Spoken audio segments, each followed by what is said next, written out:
Assalamualaikum warahmatullahi taala wabarakatuh. Alhamdulillah. Wassalatu wassalamu ala Rasulillah wa ala alihi wa sahbihi wa man tabi'ahu wa wala. Alhamdulillah, syukur kepada Allah Subhanahu wa taala kerana kita dapat bertemu lagi dalam kuliah tafsir pimpinan Ar-Rahman, yang mana kita terhenti selama 3 minggu kerana PKP yang telah diisytiharkan baru-baru ni, dan malam ni kita mula balik secara online kerana 3 minggu dah kita ni, dan kita tak tahu berapa minggu lagi yang akan kita hadapi. Jadi sementara sebelum kita sampai bulan Ramadan, saya rasa molek kalau kita sambung semula kuliah kita ni secara online, supaya pengajian kita ataupun perbincangan kita dalam tafsir ini tidak terputus.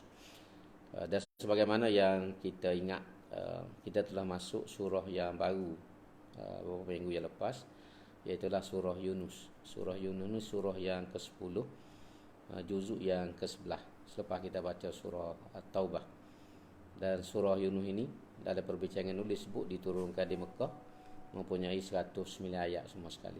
Yunus ni salah seorang daripada Nabi yang kita wajib tahu dan kita wajib percaya. Dalam bahasa putih dipanggil Jonah, Jonah son of Matthew, Yunus ibnu Matta. Dalam bahasa Arab dipanggil Yunus ibnu Matta, bahasa Inggerisnya panggil Jonah son of Matthew, son of Matthew. Dan baru ni kita telah mula sikit perbincangan dalam surah Yunus, cuma untuk supaya ada kesinambungan daripada perbincangan, saya mula balik daripada ayat yang pertama surah Yunus ni supaya kita tidak terputus. Kita mula dengan ayat pertama lagi. Bismillahirrahmanirrahim, dengan nama Allah yang Maha Pemurah lagi Maha Mengasihani. Alif Lam Ra, tilka ayatul kitabil hakim. Alif Lam Ra, ini ialah ayat-ayat kitab Al-Quran yang mengandung hikmah-hikmah dan kebenaran yang tetap teguh. Jadi surah ni salah satu surah yang dimulakan dengan huruf muqatta'ah. Dalam istilah ni dipanggil huruf muqatta'ah. Kalau surah yang kedua dulu, surah Baqarah, Alif Lam Mim. Jadi ni Alif Lam Ra. Alif Lam Ra, 3 huruf juga. Dan huruf ni huruf hijaiyah. Dan tetapi dalam istilah tafsir dipanggil huruf muqatta'ah, huruf yang terputus-putus. Dan kalau kita baca dalam tafsir ni, dulu pun kita telah bincang waktu baca surah Al-Baqarah dulu, ada beberapa pandangan ulama tentang maksud huruf-huruf muqatta'ah ini. Macam-macam pandangan. Cuma satu pandangan itu mengatakan Tuhan nak tarik perhatian manusia, terutamanya orang Arab pada waktu itu, bila dimulakan surah ni dengan huruf-huruf hijaiyah ni, Alif Lam Ra, Alif Lam Mim, Nun sebagai contohnya, dia nak tarik perhatian masyarakat pada waktu itu, terutamanya orang Arab. Kerana orang Arab ni dia terkenal dengan bangsa yang masyhur dengan sastra, dengan sastra. Jadi Allah SWT sebut 2-3 huruf ni nak ayat aku menyusun Quran ini, ataupun aku buat turun Quran ni kepada Nabi Muhammad sallallahu alaihi wasallam menggunakan huruf-huruf yang kamu guna dalam percakapan dan pertuturan harian kamu. Jadi dengan huruf tu juga aku susun Quran. Tetapi istimewanya Quran ni kamu tak boleh nak tiru. Kamu tak boleh nak tiru Quran ni walaupun disusun menggunakan huruf-huruf yang sama, seperti mana kamu kecek, kamu mencipta syair, sajak dan sebagainya. Aku buat dengan huruf ni juga Quran. Tapi kamu tidak mampu untuk menandingi kehebatan Quran ni walaupun menggunakan huruf yang sama. Ini ada salah satu pandangan itu tersebut. Cuma ni kalau kita nak tengok lebih panjang, kita boleh rujuklah dalam kitab-kitab tafsir. Jadi dalam ayat ni Tuhan kata Alif Lam Ra, ayat tilka ayatul kitab. Ini ialah ayat-ayat kitab Al-Quran yang mengandungi hikmah-hikmah dan kebenaran yang teguh, yang tetap teguh. Jadi Tuhan ayat kitab suci Quran ni membawa banyak hikmah-hikmah, kebijaksanaan dalam ayat dia, dalam pengajaran, dalam perbandingan-perbandingan, dan kemudian mengandungi kebenaran. Kebenaran pula bukan kebenaran yang biasa, tapi kebenaran yang teguh, yang pasti. Kemudian ayat kedua tu kata akana linnasi ajaban an auhayna ila rajulin minhum an anzirin nasa wa basyiril ladzina amanu anna lahum qadama sidqin inda rabbihim. Qala al-kafiruna inna hadza lasahirum mubin. Tidaklah patut adanya manusia pada manusia yang ingkar itu perasaan hairan disebabkan kami telah wahykan kepada seorang lelaki dari jenis mereka, iaitu Nabi Muhammad sallallahu alaihi wasallam, dengan berfirman kepadanya, iaitu Nabi bawa firman apa? Berilah amaran kepada umat manusia yang ingkar dengan balasan azab, dan sampaikanlah berita yang mengembirakan kepada orang-orang yang beriman bahawa mereka ada persediaan yang sungguh mulia pada sisi Tuhan mereka disebabkan amal-amal soleh yang mereka kerjakan. Setelah Nabi Muhammad SAW memberi amaran dan menyampaikan berita yang mengembirakan, berkatalah orang-orang kafir yang merasa hairan itu, sebenarnya Al-Quran ini ialah sihir yang terang dan nyata. Dalam bawah ni dia buat huraian.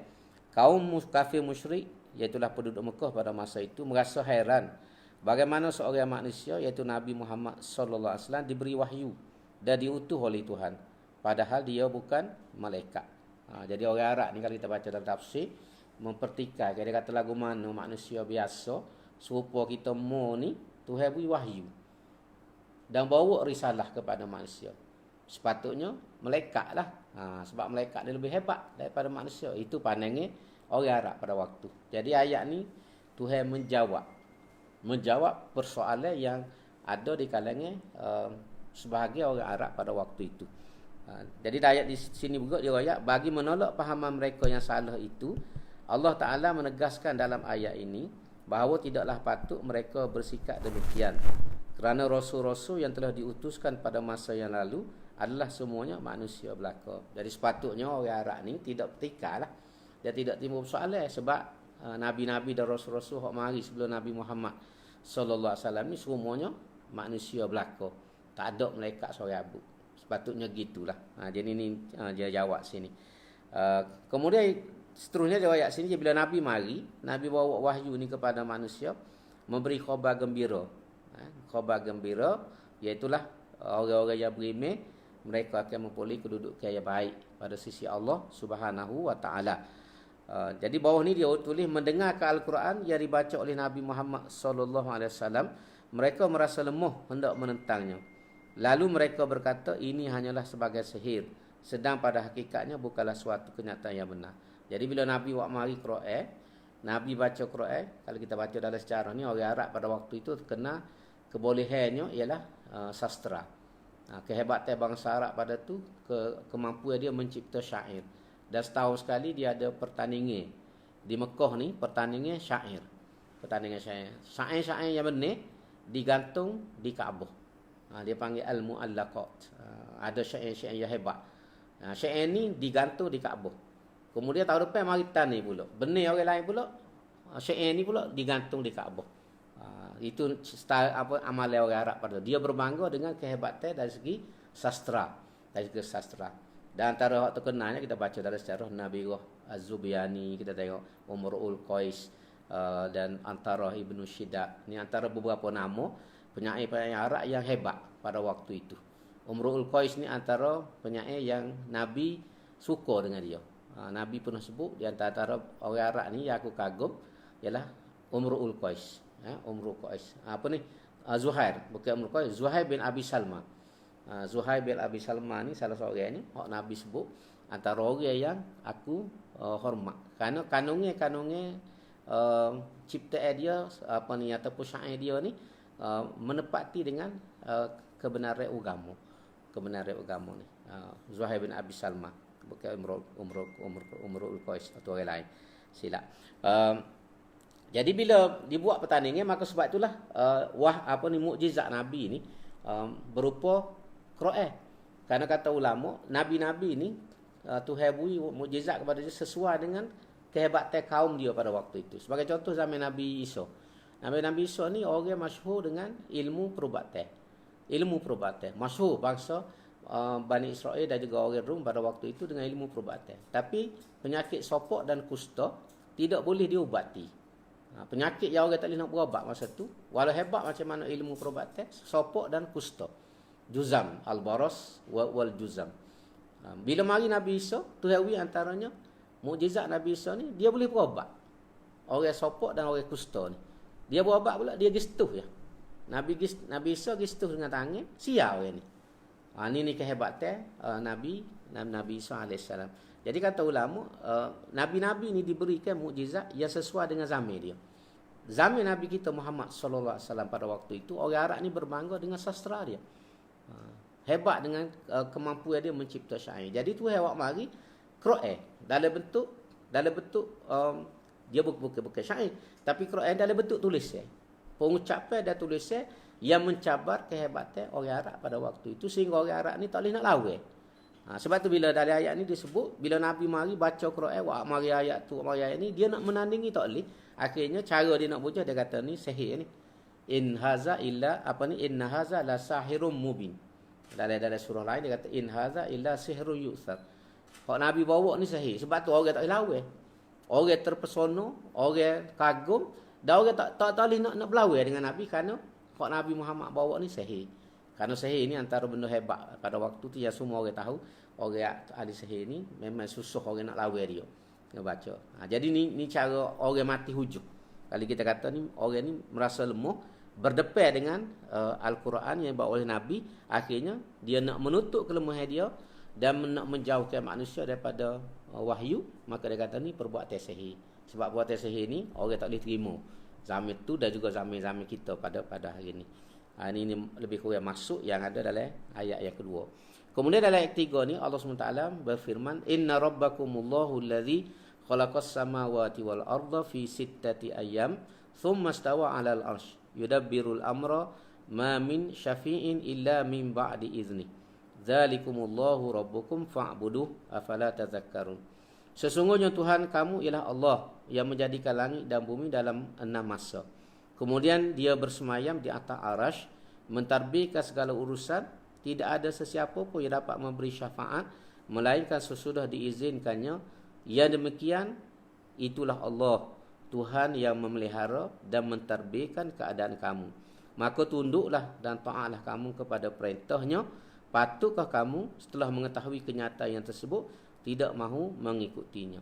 Jadi bila Tuhan cerita pada kita tentang Nabi Muhammad berdepan dengan kaum dia, Tuhan awak mari ayat menjelaskan tentang diri dia. Menjelaskan diri dia kepada orang Arab pada waktu dan juga kepada manusia seluruhnya, termasuklah kita ada hari ini. Tuhan ayat Tuhan ni, Allah ni siapa? Ialah Tuhan yang menciptakan langit dan bumi. Tu Tuhan ayat tentang diri dia kepada kita, menggambarkan diri dia kepada kita manusia. Iaitu Tuhan ni ialah Tuhan yang patut kamu sembah ni ialah Allazi khalaqas samawati wal ard, yang telah menciptakan langit, 7 petala langit dan 7 lapis bumi ni. Bumi ni pun ada 7 lapis. Kalau kita baca dalam kitab, langit pun ada 7 lapis. Cuma bumi ni Tuhan biasa guna wal ard mufrad. Langit biasa Tuhan guna samawat. Samawat. Tapi ada setengah ayat tu wal ardina. Tuhan guna bumi ni makna 7 lapis.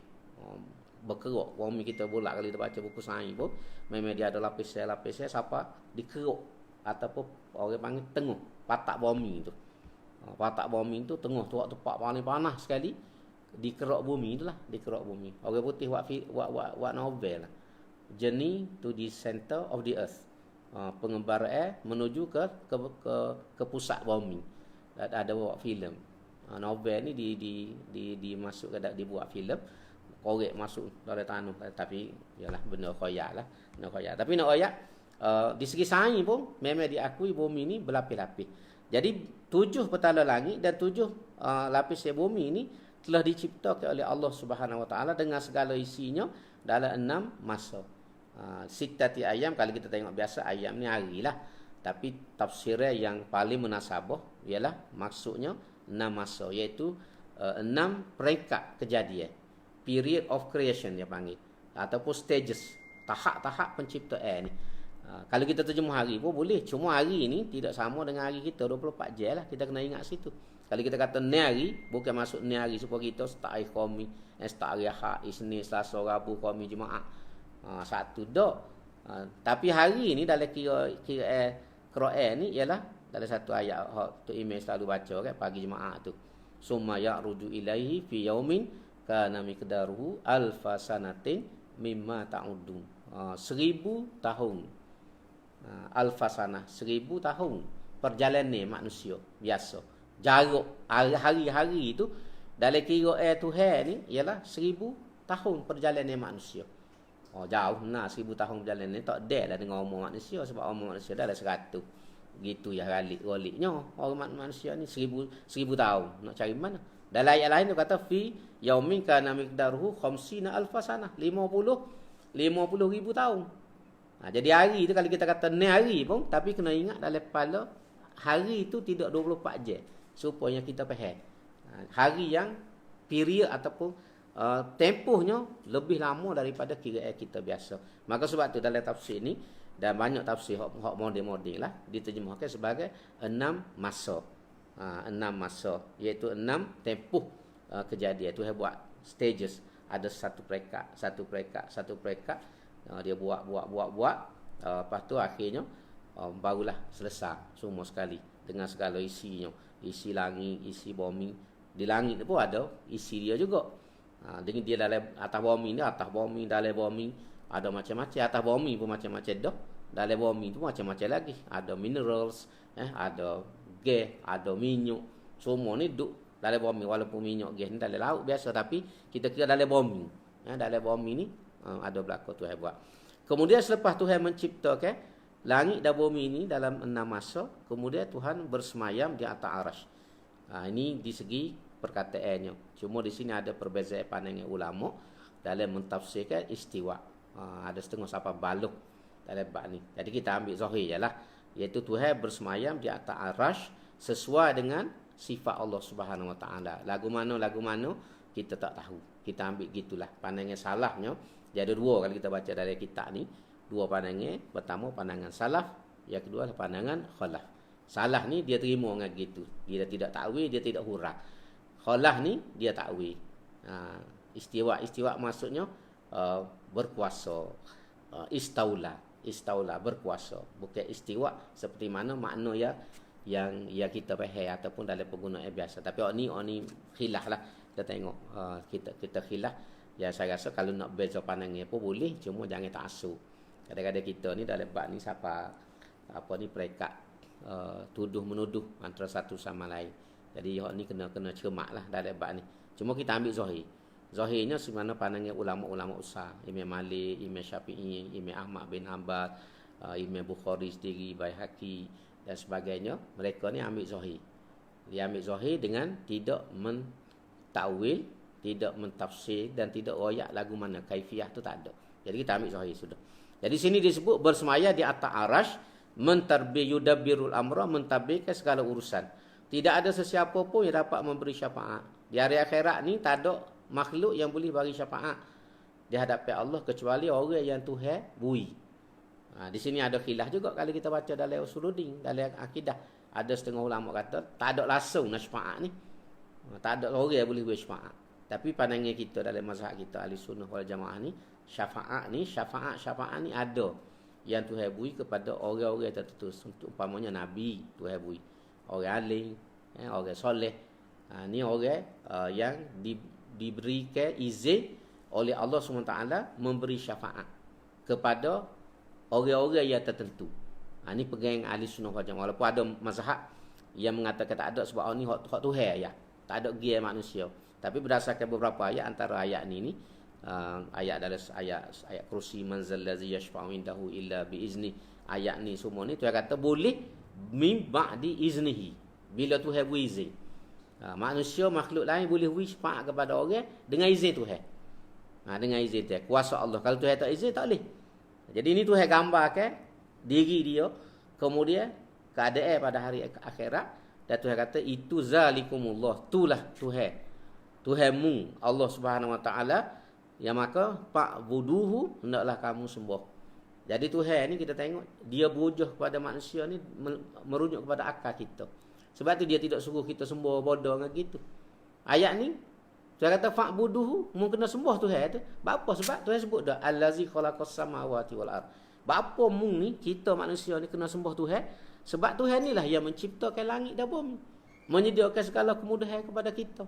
Dengan hasil yang kita boleh manfaatkan bumi dengan gapo, dengan pokok, dengan buah, dengan hasil mineral, dengan gapo segala-galanya, Tuhan sedia daripada awal lagi. Kerana benda ni dengan ilmu dan teknologi kita boleh manfaatkan untuk kegunaan manusia. Maka atas alasan itulah kita kena sembah Tuhan. Jadi Tuhan ni dia tidak suruh sembah dia saja. Dia beri sebab. Sebab dia tahu manusia ni kadang-kadang guna logik. Guna akal. Apa nak sembah Tuhan? Maka Tuhan jawab. Mu kena sembah aku sebab aku ni telah menciptakan langit dengan bumi. Macam dalam surah Baqarah mula kita bincang kan. Tuhan kata ya ayyuhan nasu ubudu rabbakumul ladzi khalaqakum. Tuhan kata wahai manusia sembahlah. Tuhanmu ni buat apa? Allazi khalaqakum, kerana dia telah menciptakan kamu. Wallazina min qablikum, orang hak dulu padamu, ayahmu, makmu, tukmu, cikgumu, rabi tok nenekmu, Tuhan cipta semua tu. Daripada tak ada jadi ada. Maka sebab itulah mu kena sembah. Lepas tu apa dia sebut tu kan? Tuhan ni khalaqakum wallazina min qablikum. Lepas tu Tuhan ni waktu wa anzala minas sama'i ma'an fa akhraja bihi minas samarat. Tuhan beri hujah, beri reason. Beri sebab kepada kita buat apa kita kena sembah Tuhan. Jadi ayat ni pun Tuhan beri sebab. Kenapa kita ni kena sembah dia? Kerana dia telah menyediakan segala-gala kepada kita. Kalau dia tak buat kita, dia tak sediakan kemudahan atas dunia ni, kita nak hidup lagu mana? Kita tak boleh hidup. Kita tak boleh hidup.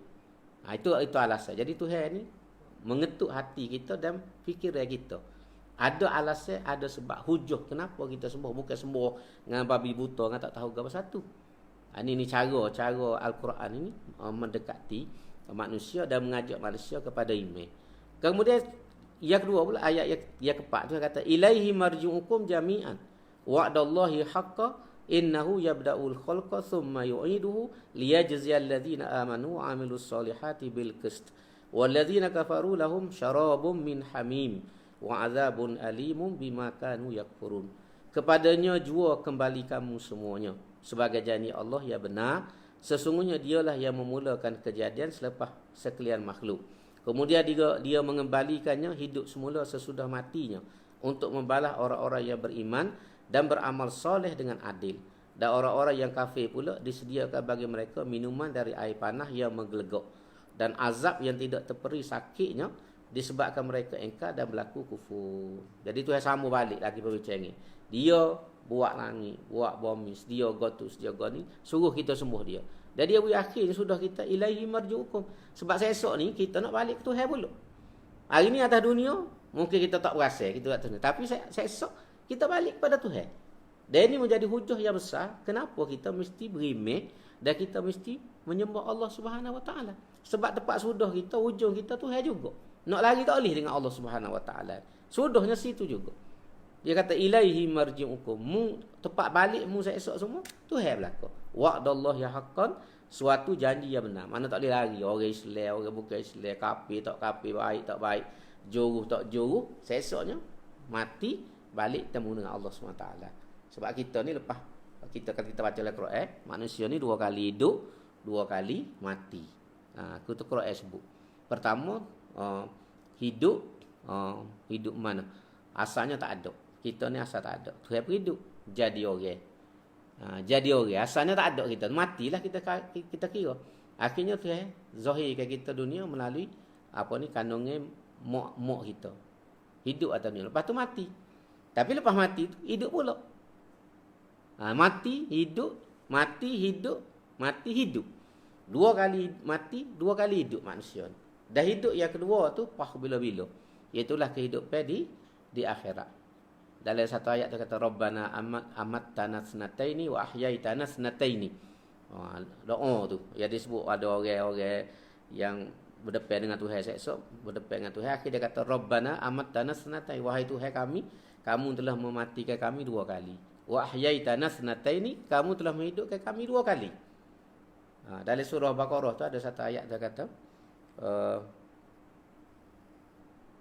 berapa ayat tu kata Tuhan telah mematikan kamu, kemudian dia menghidupkan kamu, kemudian mematikan kamu, menghidupkan kamu semula dan balik bertemu kepada Allah Subhanahu Wa Taala. Tu disebut balik. Jadi nak ayatnya kita 2 kali hidup, 2 kali mati. Dan hidup yang kedua tu hidup siapa? Bila-bila. Sebab tu dalam dia kata innahu yabda'ul khalqa thumma yu'iduh. Tuhan yang memulakan penciptaan Dan dia mengembalikan balik manusia tu kepada kehidupannya semula di akhirat. Tujuan dihidupkan balik di akhirat ialah untuk orang beriman ni, untuk liyajziyal ladzina amanu.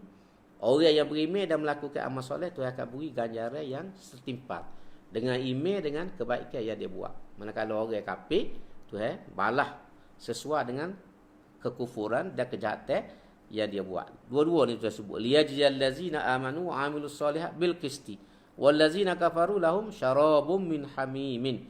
Orang kafir ni disediakan minuman air panas yang menggelegok. Menggelegok wa azabun alimun, dan azab yang tidak terperi sakitnya kerana kekufuran mereka terhadap Nabi dan Rasul di atas dunia. Itu Tuhan beri. Kemudian seterusnya, Tuhan ada ayat lagi menggambarkan tentang diri dia. Ayat kelima ni Tuhan kata huwallazi ja'ala asy-syamsa dhiya'an wal qamara nura wa qaddarahu manazila lita'lamu adadas sinina wal hisab. Ma khalaqallahu dzalika illa bil haqq yufassilul ayati liqaumin ya'lamun. Dialah, iaitu Tuhanlah yang telah menjadikan matahari bersinar-sinar, terang benderang, dan bulan bercahaya. Dan dialah yang menentukan perjalanan tiap-tiap satu itu berpindah-pindah pada tempat peredaran masing-masing, supaya kamu dapat mengetahui bilangan tahun dan kiraan masa. Tidaklah Allah menjadikan semuanya itu melainkan dengan adanya faedah dan gunanya yang sebenar. Allah menjelaskan ayat-ayatnya, tanda-tanda kebesarannya satu persatu bagi kaum yang mahu mengetahui hikmat suatu kejadiannya. Jadi Tuhan ayat lagi, selain pada dia mencipta langit bumi, Tuhan juga menjadikan matahari ni terang-benderang. Matahari ni kata baca di kisah ni, cahaya tu terbit pada diri dia. Dipanggil apa ni? Daud. Daud dari bahasa Arab ni maksud cahaya terbit daripada diri dia. Bulan ni dipanggil nur. Bercahaya, cahaya pantulan. Sebab bulan tu sendiri dia tak buat terbit cahaya. Cahaya dia ni lah cahaya daripada sinaran matahari. Terbetis mata. Bebek.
Salatul qaimati Muhammad. Allahumma amin.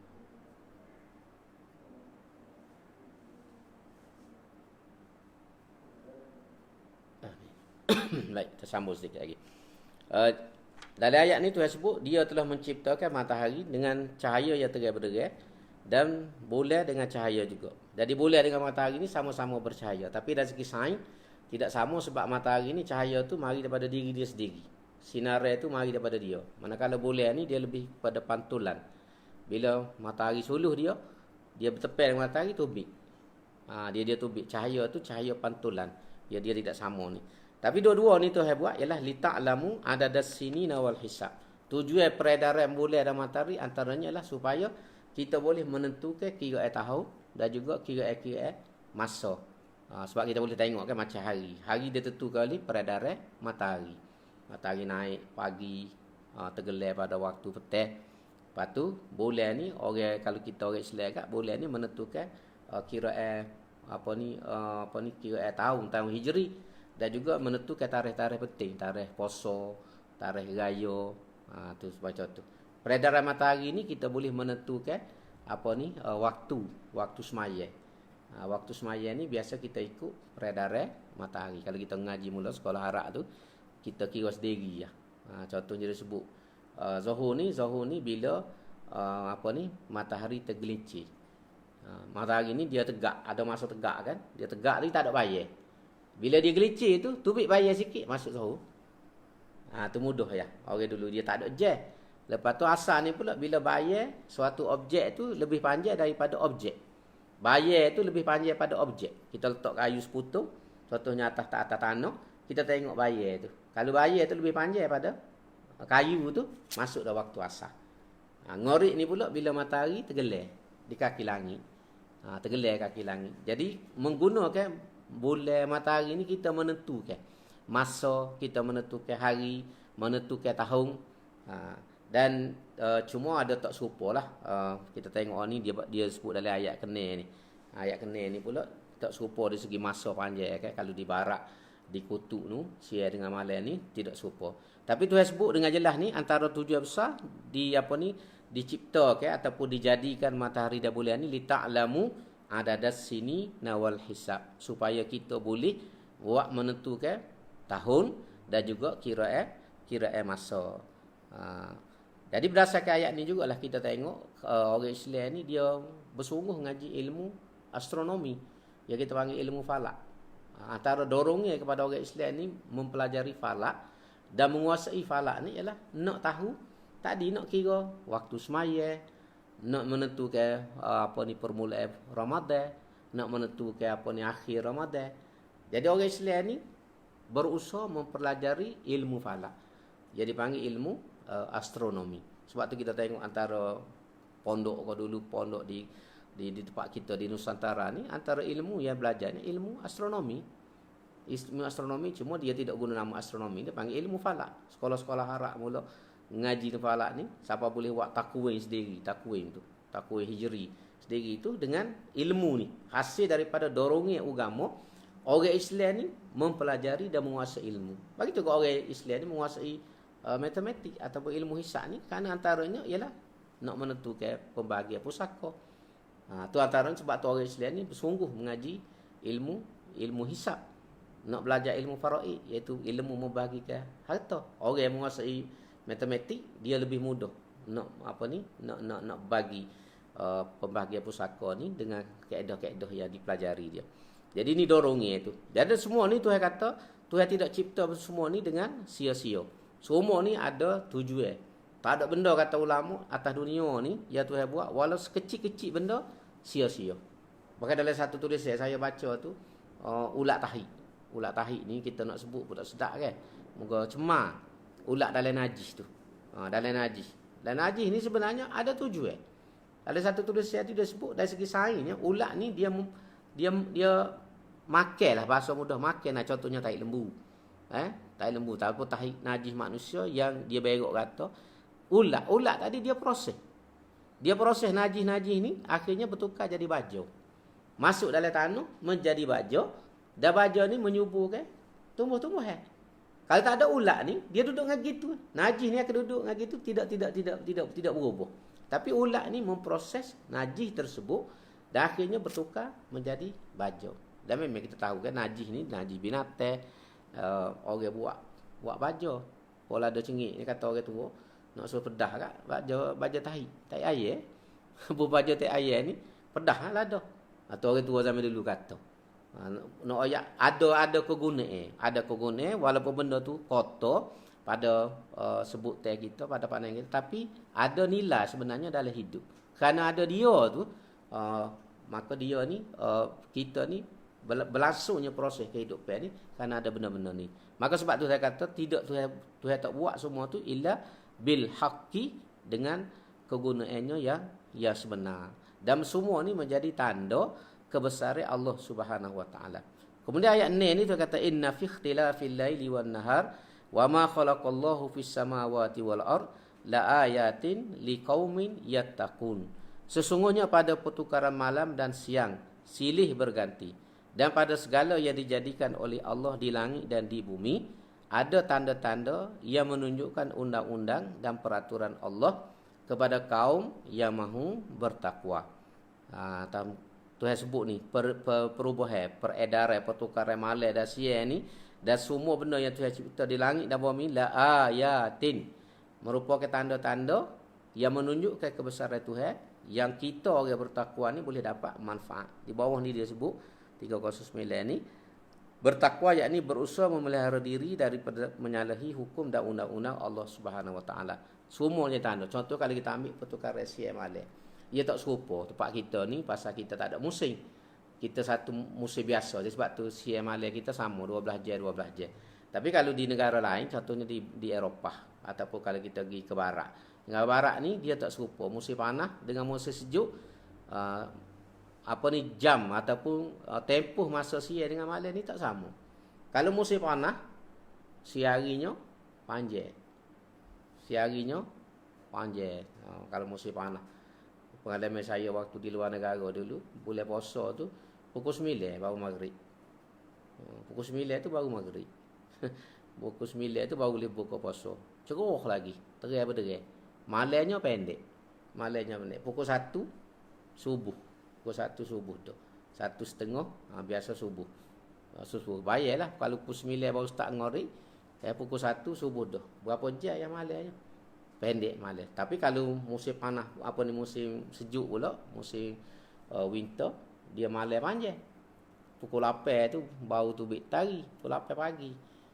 Pukul 4 kadang-kadang tu maghrib tu. Maghrib. Dan kalau kita pergi setengah tempat tu, baru ni di Tromsø, Norway tu, tak ada asar. Dia masuk Zuhur lebih kurang pukul 4, lepas tu maghrib. Jadi masa untuk semaya asar tu dalam 2-3 minit je.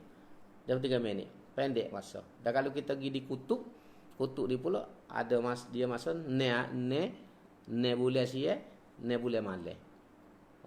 Lagi pelik. Ne bulan siang cerah, ne bulan. Lepas tu ne bulan gelap, ne bulan. Kalau juga tu nak semaya lagu mana ke apa semua. Jadi semua ni tu kata ikhtilaf ataupun perbezaan, pertukaran ataupun silih bergantinya siang dengan malam ni merupakan tanda kebesaran Allah Subhanahu wa taala.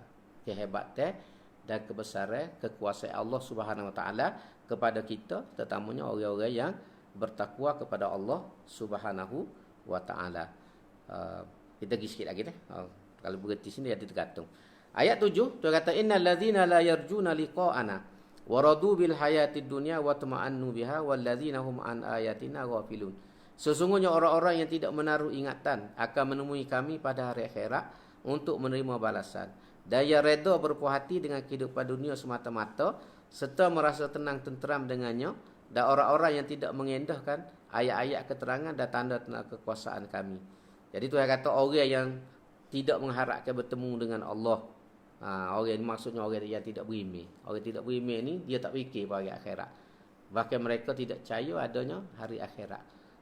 Terutama orang yang kita panggil sebagai ad-dahri dalam Quran. Ad-dahri ni iaitu golongan, kalau bahasa ni biasa ulama terjemah orang etis. Orang etis ni, orang etis ataupun orang sekular dalam bahasa kita hari ni, dia mengatakan in hiya illa hayatun dunia. Hidup ni atas dunia je. Lepas ni bila mati ni tutup buk lah, tak ada agama satu. Sebab tu orang barat, dia tidak Islam ni, dia enjoy. Hidup dia enjoy saja dalam hidup. Tua 70, 60 pun enjoy lagi. Pasal bagi dia, inilah kehidupannya. Bila mati tak ada dah. Tak ada. Maka atas dunia ni, ambillah peluang seberapa banyak yang boleh untuk menikmati hidup. Itu bezanya orang berimeh dengan orang tidak berimeh. Kita orang berimeh ni, kita ingat kita ni ada sesuatu lagi. Hidup atas dunia, lepas ni mari mati. Kita tak boleh nak lepas kalau kita buat atas dunia ni molek. Kalau buruk. Tapi orang yang tidak berimeh ni adalah istilah tu yang kata la yarjuna liqa'ana wa radu bil hayatud dunya, suka dengan kehidupan dunia. Enjoy kehidupan dunia sampai mati. Suka lagi sehinggalah mereka sampai mati.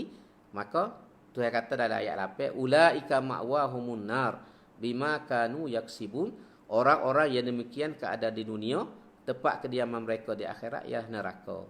Itu adalah disebabkan oleh keingkaran dan kederhakaan yang mereka telah lakukan. Jadi orang-orang ni Tuhan kata seksa masuk dalam neraka. Ma'wahumun nar, masuk dalam neraka kerana perbuatan dia di atas dunia. Pertama, tidak berimeh. Yang kedua, hidup tidak mengikut syariat Allah Subhanahu Wa Taala. Sebab bila dia tak berimeh, dia tak akan ikut lah syariat Allah Subhanahu Wa Taala, tentu dah lagu tu. Tapi sudahnya seksanya Tuhan kata masuk neraka lah. Sikit lagi kita pergi baru sudah ayat ni. Seterusnya ayat 9 ni Tuhan kata innal ladzina amanu wa amilus solihat yahdihim rabbuhum biimanihim tajri min tahtihimul anhar fi jannatin naim. Sesungguhnya orang-orang yang beriman dan beramal soleh, Tuhan mereka akan memimpin mereka dengan sebab iman mereka yang sempurna itu. Mereka masuk ke taman yang sungainya mengalir di bawah tempat kediaman mereka di dalam syurga yang penuh nikmat. Jadi terbalik tadi, orang layar junalika anak hak tak berimeh. Hak ni tu hak mari orang berimeh. Orang yang berimeh dah amal soleh. Dia ada dua tu, imeh dengan amal soleh. Kita bincang dulu banyak kali. Imeh saja ni, tapi kalau tak ada amal soleh, tak selamat kita daripada azab neraka. Kita akan masuk dalam neraka juga. Cuma lepas tu dengan imeh kita tubik daripada neraka. Tapi orang yang ada imeh dan ada amal soleh, dia lepas daripada neraka.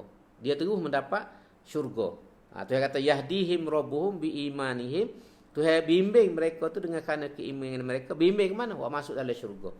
Syurga yang tajri min tahtihimul anhar, yang mengalir di bawahnya sungai-sungai penuh dengan segala kenikmatan. Dan ayat seterusnya kata da'wahum fiha subhanakallahumma wa tahiyyatuhum fiha salam wa akhiru da'wahum anil hamdulillahi rabbil alamin. Doa ucapan persembahan mereka dalam syurga itu ialah subhanakallahumma, maha suci engkau dari segala kekurangan wahai Tuhan, dan ucapan penghormatan mereka padanya ialah salam, iaitu selamat sejahtera. Dan akhir doa mereka ialah alhamdulillahi rabbil alamin, segala puji dipersembahkan kepada Allah yang memelihara dan mentadbirkan sekalian alam. Jadi inilah ucapan orang yang masuk dalam syurga ni, subhanakallah, maha suci Tuhan, memuji Allah SWT, kebesaran, kesempurnaan dan kekuasaan Allah SWT. Dan mereka ni mendapat penghormatan, penjaga-penjaga syurga, malaikat-malaikat ni akan sebut pada mereka salam, selamat sejahtera. Kalau kita kalau pergi hotel, welcome, pergi situ, welcome.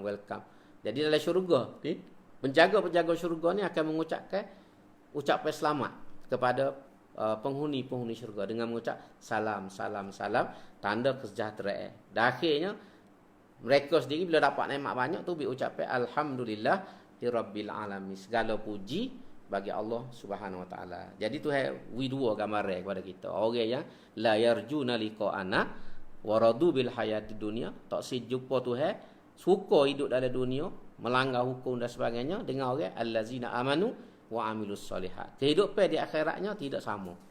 Di dunia, di akhirat ni dia tidak serupa. Pasal apa? Pasal asas tadi, iman dengan amal yang soleh. Jadi kita harap insya-Allah kita ni termasuklah dalam orang yang beriman dan orang yang beramal soleh. Jadi ambillah peluang kita ni dalam sepanjang PKP ni untuk meningkatkan iman dan amal soleh kita. Mudah-mudahan kita pun dapat mendapat syurga Allah Subhanahu Wa Taala esok. Jadi sebelum saya berhenti ni ada soalan ni. Patut kena tanya mufti ni. Soalan ni tak boleh tanya saya. Dia tanya, Allah ni dia kata pasar dengan kadar roncik buka, tapi masjid tutup. Jadi lagu mana dia kata? Sebenarnya ialah amal pehenya. Dia nak mengelakkan mudarat. Besarnya mudarat. Adapun pergi ke pasar dengan kedai ni keperluan. Ya kita tak ada di rumah kita. Barang-barang tu tak ada di rumah kita. Makan ni, Berkalai kalau kita kata kat ikan, lauk, beras ni tak ada rumah kita. Jadi nak tak nak kita kena pergi ke pasar. Adapun semaya ni kita boleh buat semaya jemaah di rumah kita pun kita boleh semaya jemaah. Benda tu lagi. Kalau benda tu tak ada rumah kita, mungkin lain cerita. Tapi semaya jemaah ni boleh buat di rumah kita. Boleh buat di rumah kita. Dari masjid pun kalau kita kira lah ni pun bukan kata tak ada langsung, cuma dihakkan Tok Imam, Tok Bila. Dalam kalau Kelantan ni dia setakat 4 orang. Boleh semaya jemaah. Azan dibuat seperti biasa, cuma tidak jemaah seperti mana biasa dibuka kepada ramai-ramai tak boleh, sebab itu boleh menyebabkan berlakunya perebakan penyakit. Pahala itu di rumah tu kita buatlah di rumah. Tapi saya tengok dari sudut keperluan tadi. Macam pasar kedai rocek tu keperluan je tak ada rumah kita. Habis barang nak makan tak boleh, kita kena beli kedai. Kalau kedai tutup kita nak beli lagu mana? Kedai tutup kita tak boleh nak beli. Tapi semaya itu sendiri kita boleh tunai. Walaupun masjid tutup sekalipun, tapi semaya itu boleh ditunaikan di rumah kita. Di rumah kita. Di rumah kita. Jadi itu bagi saya lah, saya tengok daripada sudut tersebut lah. Cuma pergi kedai ni jangan ambil peluang lagi sokmo lah. Beli, kita nak beli ada barang tak ada lah. Jangan duduk tiap-tiap hari. Atau pergi beli hari ni, pergi beli gula, esok pergi beli susu. Fasa nak ambil peluang nak tubik, tak kena lah gitu. Tak kena. Jadi itu saya tengok daripada sudut tu lah. Cuma kalau nak lebih lagi panjang, kena tanya mufti lah, biar sedap sikit jawab. Tapi saya fahamnya, asas keperluan tadi. Keperluan tadi. Ada keperluan untuk kedai rocek, untuk pasar raya ni. Dan pasar raya pun kita pergi pun. Kedai biasa tak buka, dia buka apa perlu-perlu ya. Keperluan yang dipanggil dalam istilah kajiannya essentials. Benda-benda yang perlu. Kalau bahasa kita darurat lah. Itu pandangan saya lah, wallah alam. Agak boleh menjelaskan isu ni. Jadi kita bertiru setakat ni. Mudah-mudahan boleh memberi manfaat. Dan insyaAllah kita akan sambung dalam minggu depan ni. Seperti mana biasa. Kita berhenti ayat 10 ni. InsyaAllah kuliah akan datang kita sambung ayat 11. Kita akhir dengan baca doa sikit. Bismillahirrahmanirrahim. Alhamdulillahirabbil alamin wassalatu wassalamu ala asyrafil mursalin wa ala alihi washabihi ajma'in. Rabbana ighfir lana dzunubana wa israfana fi amrina wa tsabbit aqdamana wansurna 'alal qaumil kafirin. Rabbana zidna ilma wa hab lana hukma wa alhiqna bis solihin. Rabbana atina min ladunka rahmah wa hayyi lana min amrina rasyada. La ilaha illallahul azimul halim. La ilaha illallah rabbul arsyil azim. La ilaha illallah rabbus samawati wa rabbul ard wa rabbul arsyil karim. Ya Allah ya Rahman ya Rahim ya man kafana an kulli syai. Ikfina syarral amrad. Ya Allah ya Rahman ya Rahim ya man kafana an kulli syai. Ikshif 'annal balaa wal waba. Ya Allah ya Rahman ya Rahim ya man kafana an kulli syai. Anzil 'alaina ar-rahmata wad dawa. Allahumma inna na'udzubika min jahdil bala wa darkis syaqa wa su'il qada wa syamatatil a'da. Allahumma inna na'udzubika min jahdil bala wa darkis syaqa wa su'il qada wa syamatatil a'da. Allahumma inna na'udzubika min jahdil bala wa darkis syaqa wa su'il qada wa syamatatil a'da. Rabbana atina fid dunya hasanah wa fil akhirati hasanah wa qina adzabannar. Subhana rabbika rabbil izzati amma yasifun wa salamun alal mursalin walhamdulillahi rabbil alamin. Qabbalallah.